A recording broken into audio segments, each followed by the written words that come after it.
Политиките на актуелната власт ги деградираа сите сфери на живење на граѓаните на Република Македонија. Во образованието, наместо да се работи на подигнување на квалитетот, се спроведе проект за негово ставање под целосна партиска контрола. Инспекцијските служби и екстерното тестирање се користат како инструменти за држање во покорност на наставниците и професорите. Автономијата на универзитетите е целосно нарушена. Со победата на 11 декември целосно ќе ја смениме состојбата во образовниот систем во Република Македонија. Ќе организираме јавна расправа и серија на дебати со вработените во образовните институции, со стручната јавност и со граѓанскиот сектор за функционална промена на концептот на образование. Со тоа ќе прекине досегашната пракса на реформи без дискусија, кои се менуваат преку ноќ по политички диктат.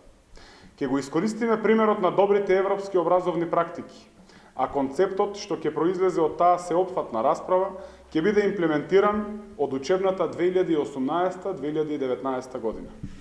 Веднаш ќе го укинеме екстерното тестирање, како проект што предизвика голем револт кај наставниците, а создаде вознемиреност и незадоволство кај учениците и кај нивните родители.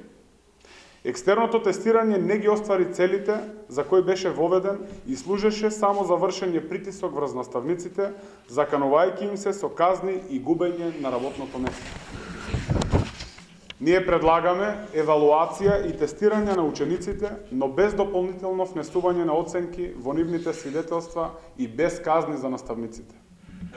Вреднувањето на стекнатото знаење ќе се спроведува континуирано. Предучилишното образование го враќаме во образовниот систем. Воведуваме задолжително едногодишно предучилишно образование како интеграцијска мерка и подготовка на децата за влез во 9-годишното основно образование. Ова ќе придонесе за изедначување на децата од различните социјални средини, како и за започнување со елементите на воспитниот процес, кој што во изминативе 10 години исчезна од образовниот систем. Средното образование ќе трае 2, 3 или 4 години. Ќе ги задржиме класичното гимназиско образование и 4-годишното стручно образование, но ќе воведеме и можност за завршување по втора и трета година кај стручното образование. Промената ќе биде во тоа што на пазарот на трудот првите кадри ќе се вклучат по 2 или 3 години средно стручно образование на 17 годишна возраст.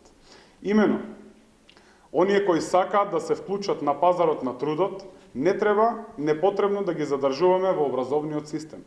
На тие млади луѓе ќе им овозможиме брз влез во стопанството и време за созревање и планирање на сопствената деловна кариера со можност за подоцнежно дошколување. Наставниците ќе ги ослободиме од непотребните административни, формални и други обврски, за да можат целосно да им се посветат на учениците и нивното воспитание и образование. На наставниците во основното и во средното образование им се потребни поддршка и стимулација, а не закани и казни. Ќе воведеме нови звања за наставниците и во основното и во средното образование. Тие звања ќе имаат значајна улога во кариерата и бенефициите на секој наставник.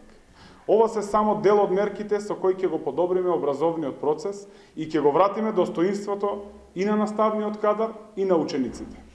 Нудиме план за живот на сите во Македонија, затоа што за нас секој е важен.